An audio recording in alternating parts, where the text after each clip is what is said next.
We're going hopping today, where things are popping. The Philadelphia way, we're gonna drop it. On all the music they play on the bandstand. We're going swinging, we're gonna swing in the crowd, and we'll be clinging and floating high as a cloud. The phones are ringing, my mom and dad are so proud. I'm on bandstand, and I'll jump and hey, I may even show them my handstand. Because I'm on.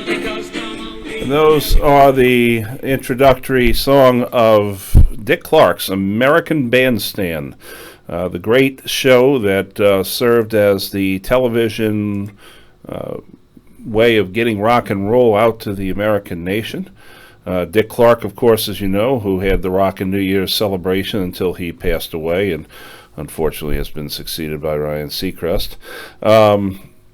Was the longtime host of the show and then the host of the $20,000 Pyramid shows, which are now back into production. They're doing it again.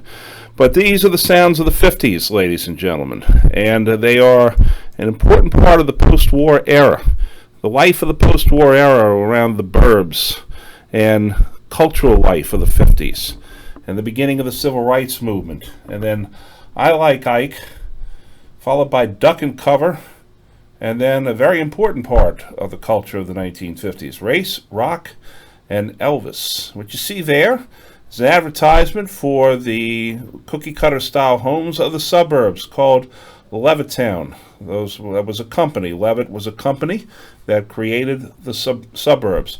How did the suburbs come to be? We need to figure that out. That's very important.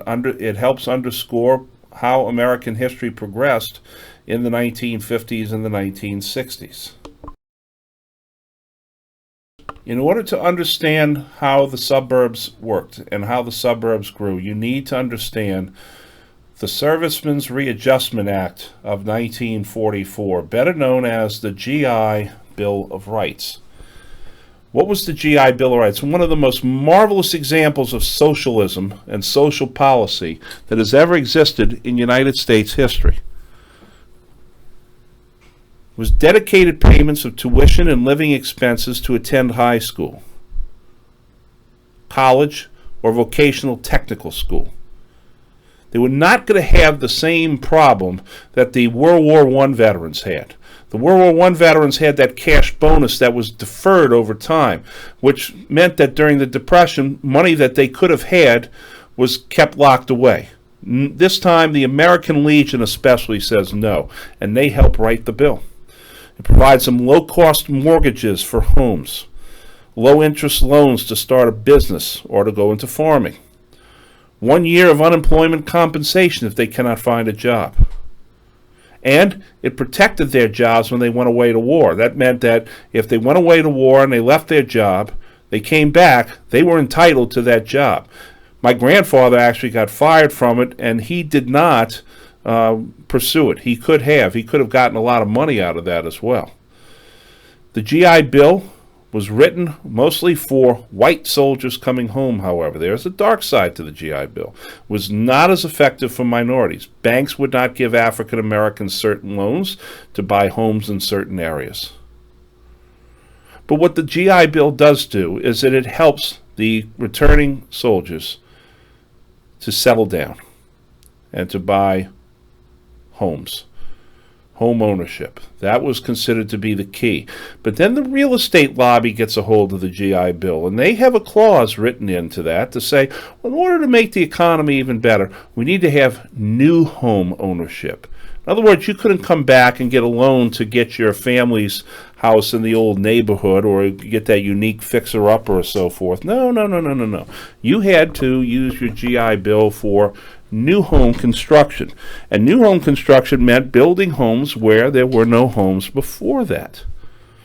And this is how the suburbs came to be. This is how urban sprawl comes to be. Is that the GIs build their homes out in the suburbs because that's where you built new homes. And so they settle down. And what do GIs do when they come back from war, when they've been fighting for a long time? And by the way, it wasn't just for combat soldiers. Anybody who wore the uniform has the GI Bill. Well, they get home, and what do? They settle down, and they get busy. And by that I mean they start having kids. They marry, they start having kids. It's called the baby boom. The baby boom is all those that were born after 1945 until about probably the mid-1950s. That's the baby boom generation. That increased the dependency ratio. Now, what do I mean by the dependency ratio? The dependency ratio means the number of people that are in your household that are underage and are not able to work the full-time jobs because they're going to school and so forth, or they are elderly and they're not able to work anymore, which meant that those that were of working age had to work longer hours, tougher hours, and they settled down into this life, but it's not the idyllic life. There is problems behind the picket fences of the homes, and that is a rise in the divorce rates eventually begin to show up. You see, many people wrongly assume that the idyllic life of the 1950s with the wife at home baking cookies and husband going to the office and then coming home and he's got 2 or 3 kids, that was considered to be, by many people, the way it should have been. Actually, that's radical. That's the radical model. This was something that was artificially created. People are settling down and women are staying at home to be homemakers, and they're not doing it because they really want to do it. They're doing it because they feel it's their American duty to do so, to show the strength of capitalism and to fight communism, to have a good home life and not have women in the workplace and so forth. But it was a strain because it was radical and it was very artificial. So when anybody comes and tells you, well, we need to go back to the way things were in the 50s because that was the traditional way. No, it was not traditional by a long shot. Now, I'm not disparaging it. It worked for a lot of people, believe me. But it didn't work for everybody. And that's the important thing to understand here. So now that people have settled down in the 1950s, what is their cultural life like? Well, first of all, it's reacclimation to peacetime. Soldiers have been at war, now they're coming home. So here you have movies like The Best Years of Our Lives that you see in the upper right-hand corner, starring Frederick March on the right, Dana Andrews in the middle, and Harold Russell, who had both of his arms amputated during the war. And he was an actual veteran, and it shows about how these 3 men dealing with post-traumatic stress and difficult home situations and trying to adjust to life without arms and so forth, how it weighs on these 3 individual men who all become friends on their way home from the war. Then you have a movie like A Bad Day at Black Rock that you see there with Spencer Tracy sitting in the chair and Lee Marvin as one of the bullying sheriff's deputies and Dean Jagger over on the right, about a war veteran coming back to visit a man in a town who was a Japanese American, but he is not there. He's dead, and the whole town has a terrible, terrible secret that they're sharing in this. And it has one of the greatest beatdown scenes of all times when Spencer Tracy beats the living dog crap out of Ernest Borgnine in a bar. You also had, because of the communist scare of the time, fear of invasion. Remember, we were worried about the Soviets. We were worried about communist infiltrators taking us over. So we had movies like a lot of science fiction style movies. We had The Day the Earth Stood Still, Klaatu Barata Nikto. We had Them, a story about giant ants who have been changed by the atomic tests. You have Invasion of the Body Snatchers. This really speaks to communist invasion as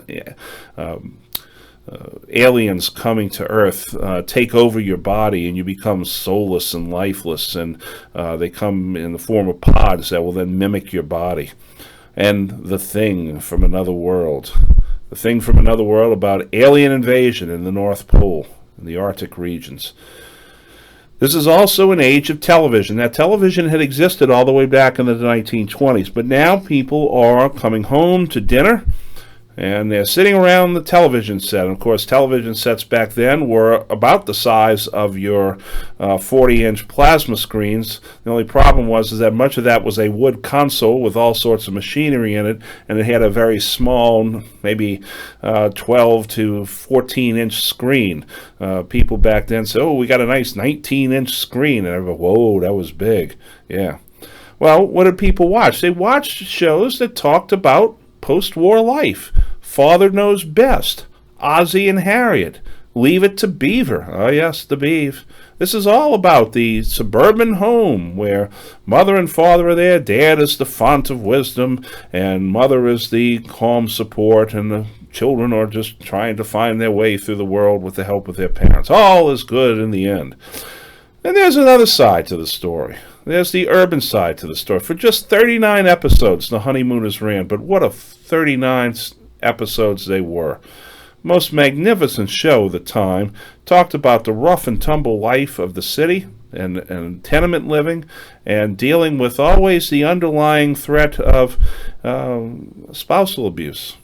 Where Jackie Gleason, Ralph Cramton saying, "Oh, I'm going to send you to the moon, Alice. Bang, zoom." This was television in the 1950s.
In the upper left, you see actor Kevin McCarthy on the couch as one of the producers holds the seed pod from Invasion of the Body Snatchers. Out of that pod would grow a figure that would then take on the same exact shape and size of the person. In the middle, you see Them, the giant ant of Them. My mother said it was the scariest movie she ever saw at the time. When she went to see it. On the right-hand side is an actor who actually appeared in Them, and then he played the creature in The Thing. James Arness was The Thing. James Arness would later go on and become Marshal Matt Dillon in Gunsmoke. And at the bottom you see Michael Rennie as the Voyager from outer space coming to Earth in the day the Earth stood still. And behind him is the all-powerful robot Klaatu, who destroys men, and he's coming to Earth to say that they better get their house in order, and if not, they're going to find themselves destroyed by more than just nuclear destruction. Here are your major TV shows and their stars. In the upper left, you have Ozzie and Harriet Nelson, with their two sons, David at the top, and Eric, known as Ricky Nelson. Ricky Nelson would go on to a successful career as a recording artist. He recorded Poor Little Fool and Garden Party. And then he married Chris Harmon, the daughter of Heisman Trophy winner Tom Harmon, and the older sister of actor Mark Harmon, better known as Leroy Jethro Gibbs on NCIS. Ricky Nelson had a history of drug problems that he and Kristen were in, and then Ricky Nelson died in a plane crash on December the 31st, 1985, going to an Aid concert. Upper center, Hugh Beaumont and Tony Dow, Barbara Billingsley, and slouched down sitting is Jerry Mathers of Leave It to Beaver, one of the great, well-recognized theme songs. In the upper right, you have Donna Reed of The Donna Reed Show, with Carl Betts as her husband in the show, and her two children, Paul Peterson and Shelley Fabaris. Shelley Fabares was one of those child actors that made it to become an adult actor. She would go on and star as the wife of Craig T. Nelson in the TV series Coach. The lower left, you have Robert Young as the star of Father Knows Best, with Jane Wyatt as his wife, Eleanor Donahue as his eldest daughter Betty, Billy Gray as his son, and Lauren Chapin as his youngest daughter Kitten. Robert Young would go on to another great TV series, Marcus Welby, M.D. Jane Wyatt would be a frequent guest in many shows, but probably her most famous guest role was that of Mr. Spock's mother in the Star Trek TV series, and then in the movies. Eleanor Donahue also made a guest appearance on Star Trek and was frequently, for one season, on the Andy Griffith Show. In the lower right, you have the cast of The Honeymooners. Ralph Cramden was played by Jackie Gleason, a.k.a. the Great One. And then you had Audrey Meadows as his patient, but sometimes irascible wife, Alice. Art Carney as his friend Ed Norton, who worked in the sewer, and Joyce Randolph. Norton and Trixie lived upstairs above the Cramdens in their apartment, and it's about their many different adventures and schemes and so forth. The 50s is also a time of great literature that comes out. Because it is the age of the atomic bomb and so forth, there was a great deal of science fiction. Remember, we had the German rockets of World War II, the atomic bomb, so you have Isaac Asimov going out and going to the stars. And then you had Arthur C. Clarke, who wrote 2001, A Space Odyssey, 2010, Odyssey 2, 2061, an Odyssey 3, and 3001, The Final Odyssey, which tells somewhat interesting twist on extraterrestrial visitors to Earth and the origins of humanity's climb above all the other creatures of the Earth. I highly recommend 2001 more than any of the other books, but all four of them are excellent, and they're all very well tied together. You had fantasy writers of the time. J.R.R. Tolkien had published The Hobbit in 1937, and then he comes out with the sequel to The Hobbit, The Lord of the Rings, in 1954.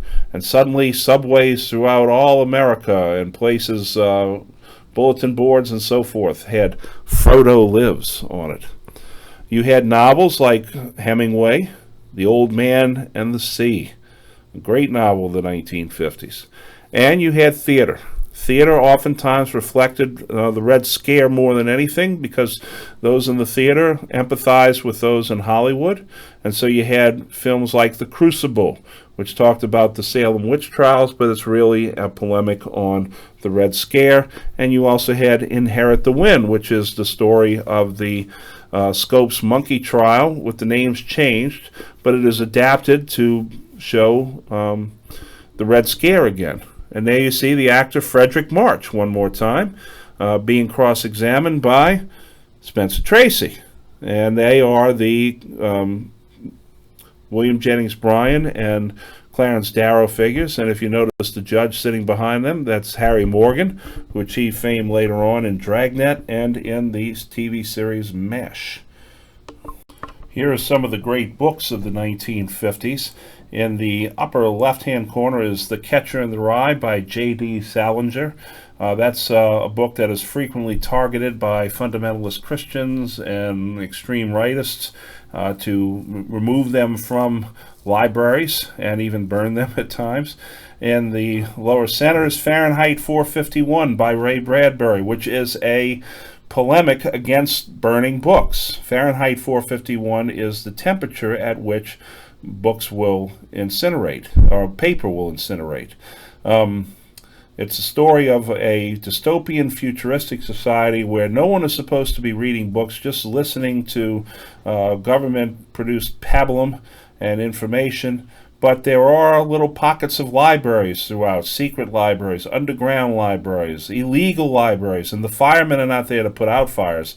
They're there to start the fires. Whenever they find a library, they will burn it.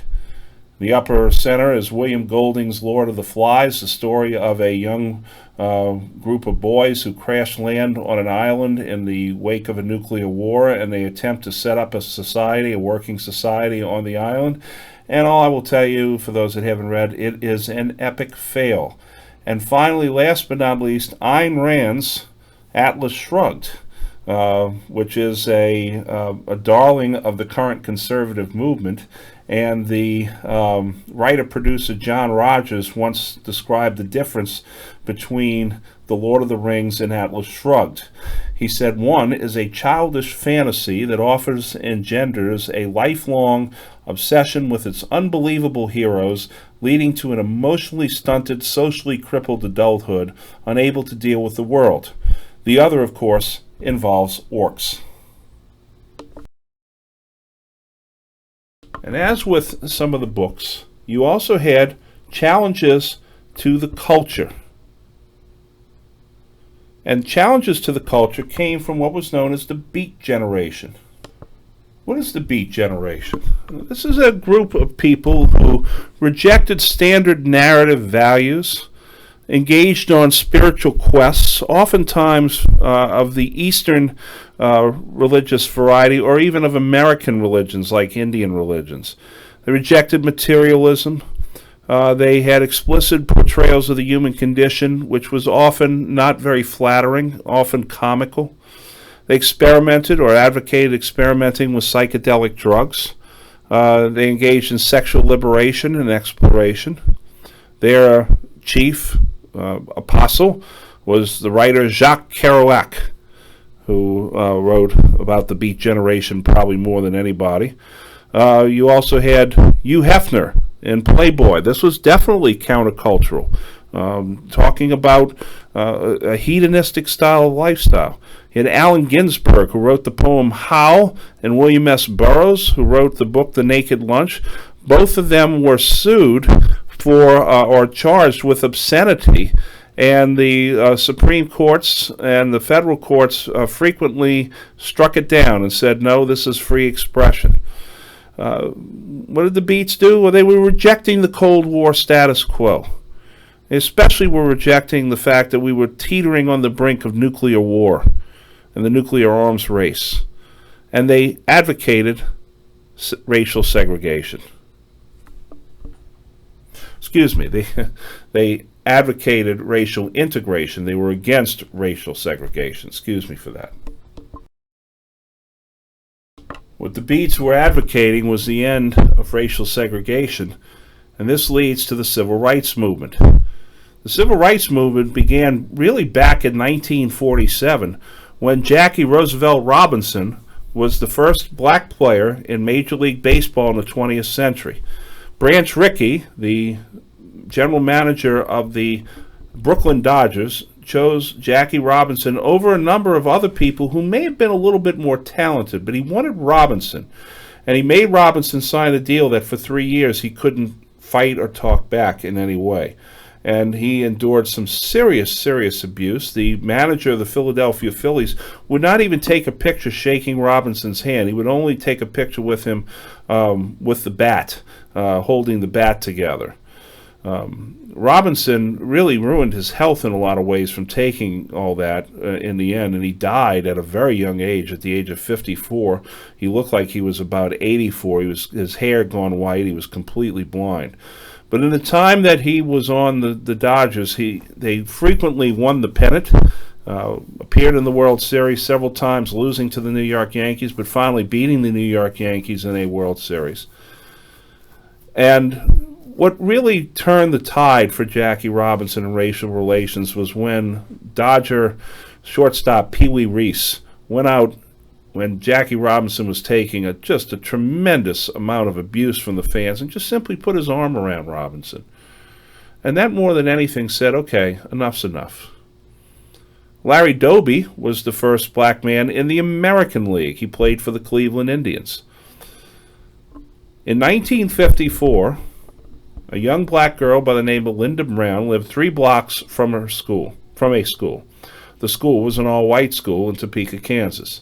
She had to walk 22 blocks to go to the black school.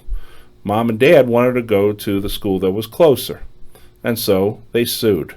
With the NAACP helping them out, this goes all the way to the Supreme Court in the Brown v. Board of Education decision. This is the Supreme Court decision that overturned 58 years of Jim Crow. It overturned the Plessy decision. It desegregated schools. However, the language of the Brown v. Board of Education decision was very, very particular and very cloudy at the same time. It said that schools must be desegregated with all deliberate speed. Now, deliberate means slow. Speed means fast. Whites focused on deliberate. Blacks focused on speed. Arguing the case before the Supreme Court was Thurgood Marshall, a leading African American and a lawyer who would eventually become a Supreme Court justice himself. The Chief Justice who issued the ruling of Brown v. Board was Earl Warren, the former Republican governor of California. Because of this, many whites in the South became enraged and joined what were called white citizen councils, more urban-oriented, city-oriented, segregationist groups that used all sorts of political legerdemain and violence and intimidation to make sure that the schools stayed segregated. And that meant they would work with the Klan and with other extremist groups. In the upper left, you see Jackie Robinson smiling as Mr. Branch Rickey, nicknamed the Mahatma, signs him to his first Major League contract. Robinson started with the Montreal Farm Club of the Dodgers and then moved to Brooklyn very quickly, and the debut garnered national attention. This could not have happened unless Judge Kennesaw Mountain Landis, an avowed racist, had died, which he had done the year before, and this led the way for Robinson to come into the major leagues. Here you see a depiction from the movie 42 with Lucas Black playing Pee Wee Reese, putting his arm around Jackie Robinson. In the lower left, you see Larry Doby, the first African-American to break into the American League, played for the Cleveland Indians. And in the center, you see Thurgood Marshall shaking hands with his fellow attorneys, celebrating the Brown v. Board of Education ruling. How bad was the racism toward Jackie Robinson? Phillies manager Ben Chapman was such a racist that he would not take a picture with Jackie Robinson shaking his hand. But he was finally coaxed to at least just take a picture with Robinson, with him holding the bat and Robinson holding the bat. And as you can tell, Robinson is putting on a brave face. Chapman, on the other hand, is looking very much like, I really don't want to be doing this.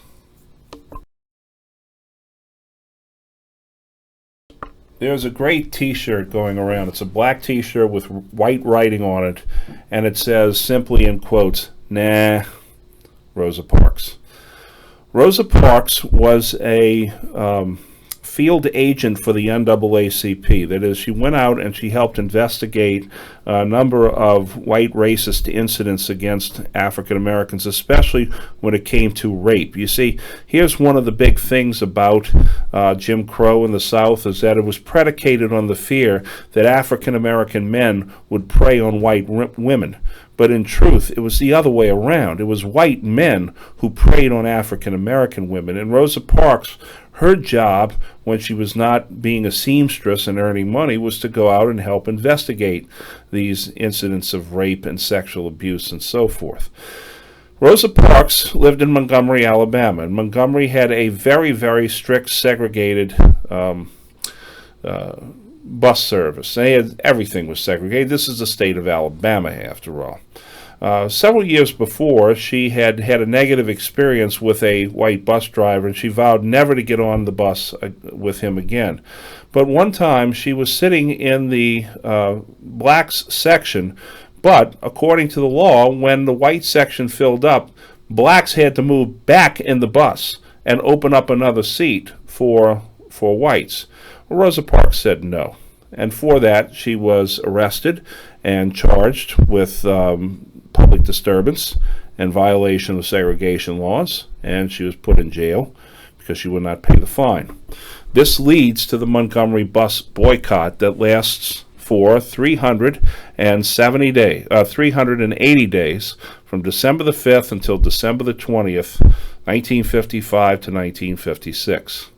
There was an earlier boycott in Baton Rouge, done to try and underscore the Morgan v. Virginia Supreme Court ruling, which ended interstate bus travel segregation, because that was a violation of the Commerce Clause.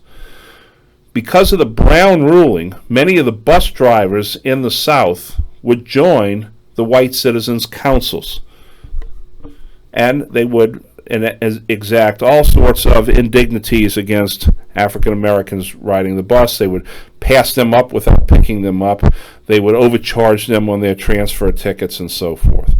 A teenager named Claudette Colvin was arrested. Then you had the Sarah Keys v. the Carolina Coach Company. See, many of the bus companies then enacted their own private Jim Crow laws. And again, the Supreme Court said, sorry, not going to happen. Because of what happened with Rosa Parks and because of the way African Americans were being treated in Montgomery, Martin Luther King and Reverend Ralph Abernathy called for a boycott. And this is where the whites really screwed the pooch on this one. And I'm not saying that like I'm in support of them or anything.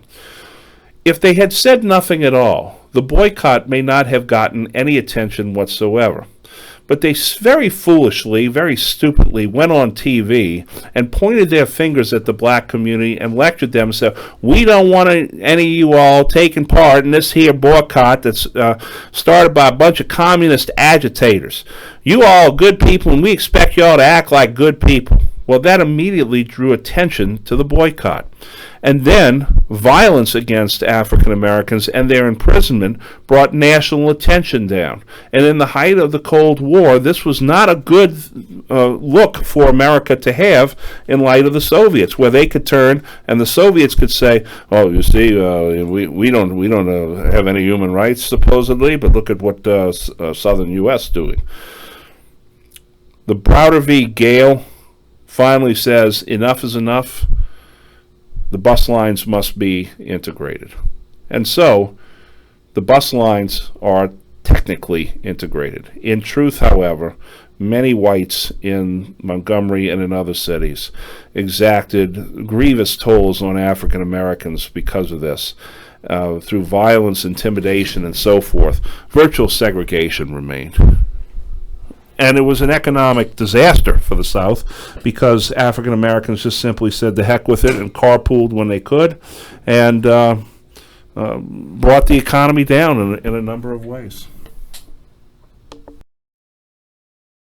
I for president, I for president, I for president, I for president. You like Ike, I like Ike, everybody likes Ike for president. Hang out the banner and beat the drum. We'll take Ike to Washington. We don't want John or Dean or Harry. Let's do that big job right. Just get in step with the guy that's hep. Get in step with Ike. You like Ike, I like Ike, everybody likes Ike for president. Hang out the banner and beat the drum. We'll take Ike to Washington. We got to get where we are going. Travel day and night for president. Let Adelaide go the other way. We'll all go with Ike. You like Ike, I like Ike, everybody likes Ike for president. Hang out the banner, beat the drum. We'll take Ike to Washington. We'll take Ike to Washington. Now is the time for all good Americans to come to the aid of their country. That commercial for Dwight Eisenhower for president, by the way, was produced by none other than Roy Disney, the older brother of Walt Disney. And Dwight Eisenhower was from the American heartland. He was from Abilene, Kansas. He had gone to West Point as a young man and had proven himself to be a very popular guy, a man who certainly had a way with organizing things and organizing people. After his term at West Point, he served as adjutant under General Douglas MacArthur, then returned to West Point and became the commandant at West Point, serving there during the First World War and marrying his sweetheart, Mamie. Then he began to climb steadily in the ranks of the Army as an excellent staff officer and was chosen to be Supreme Commander of the Allied forces in Europe and was well noted for being a great mover and manipulator of men. While not being particularly strong on strategy, he had other people around him who were excellent at overall strategy. He comes home from the war, and one of the first questions that's asked of him when he comes home from the war is, "Sir, are you a Democrat or a Republican?" And he says, "I'm an American." And that's the kind of stuff that just absolutely galvanized people behind him and made him very popular. In 1952, he decided that he would run for the presidency of the United States, announced to the country that he would personally go and visit Korea. I will go to Korea to see the Korean situation. And he would eventually become the 34th president of the United States of America.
Here you see the Eisenhower train as it went through town after town after town on the campaign.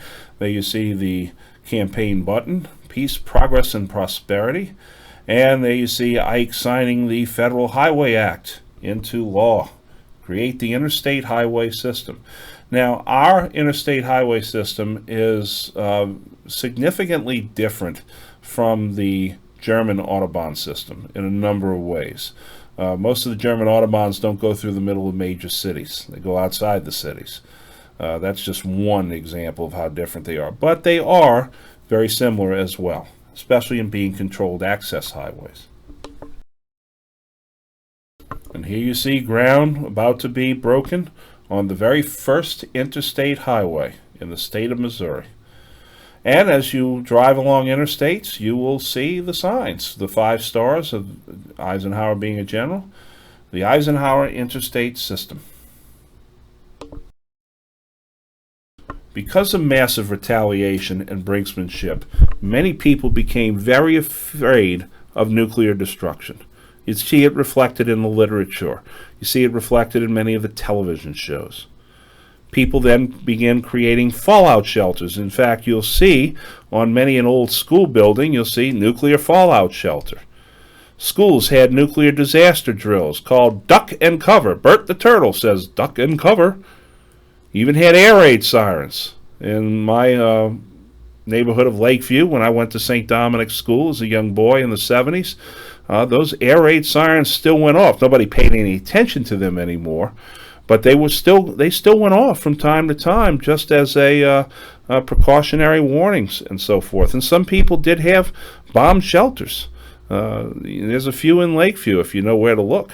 And that big giant mound on the neutral ground between Pontchartrain and West End is a nuclear fallout shelter. It's the old civil defense shelter. It's not used anymore, and it's filled up with water rats and mosquitoes, but it was supposed to be a nuclear disaster shelter that the National Guard would use in times of an emergency.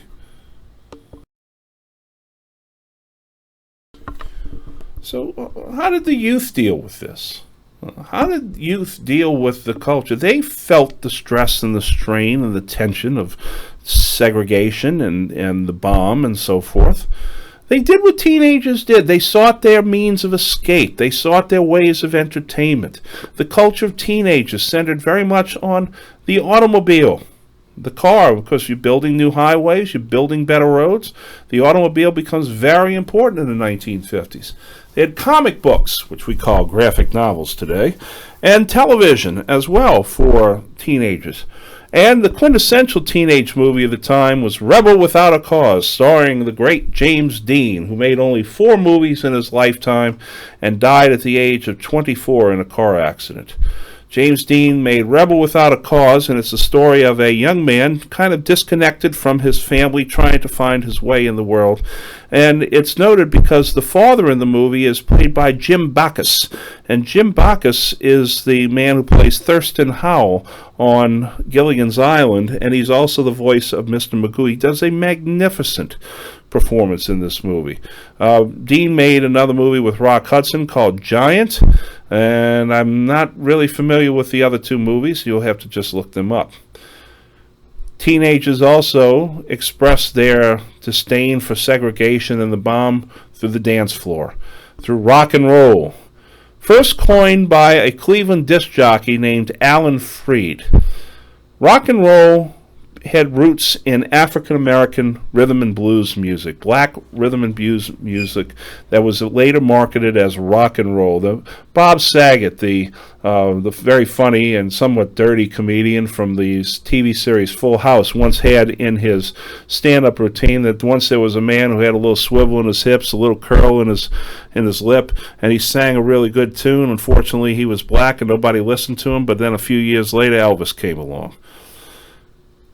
That is exactly how rock and roll came to be. When whites started singing rhythm and blues tunes that were adapted from black rhythm and blues, that's when rock and roll took off. There were cover records, white versions of earlier black songs. So you had people like Pat Boone, still alive by the way, kind of a nut job, Georgia Gibbs, Chuck Berry, Little Richard, Ray Charles. And then you had Dick Clark hosting American Bandstand. And perhaps the king himself, Elvis Aaron Presley, who was well known for being a teen heartthrob. Got even more popular when he was drafted into the Army and had to cut his career off for a little while. Served his time in the Army after being drafted. Came out, made more songs, made movies, and so forth.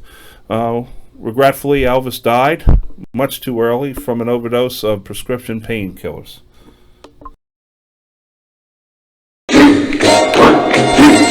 One threw a party in the county jail. The prison band was there and they began to wail. The band was jumping and the joint began to swing. You should have heard the knocked out jailbird sing, let it rock. Everybody let it rock. Everybody in the whole cell block was dancing to the jailhouse rock. Spider Murphy played his in a saxophone. Little Joe was blowing on the slide trombone. Drummer broken out and on the crash boom bang. The whole rhythm section was a purple gang. Let's rock. Everybody let's rock. Everybody in the whole cell block was dancing to the jailhouse rock. Number 47 said to number 3, you were the cutest jailbird I ever did see. I sure would be delighted with your company. Come on and do the jailhouse rock with me. Let's rock. Go, go, go. Everybody let's rock. Lay it on me, Daddy-o. Everybody in the whole cell block was dancing to the jailhouse rock. Let's rock.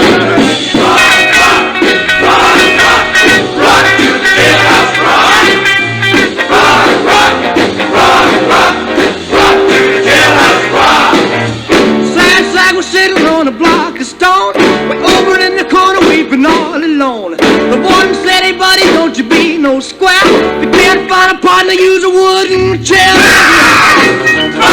Everybody let's rock. Everybody in the whole cell was dancing to the jailhouse. Shifter Henry said the bugs for heaven's sake. The one's looking out a chance to make a break. But he turned to Shifter and he said, nix, nix, I wanna stick around, I wanna get my kick. Everybody let's rock. Everybody in the whole cell was dancing to the jailhouse. Dancing to the jailhouse. Dancing to the jailhouse. Dancing to the jailhouse. Dancing to the jailhouse. Dancing to the jailhouse. Dancing to the jailhouse. Dancing to the jailhouse. Dancing to the jailhouse.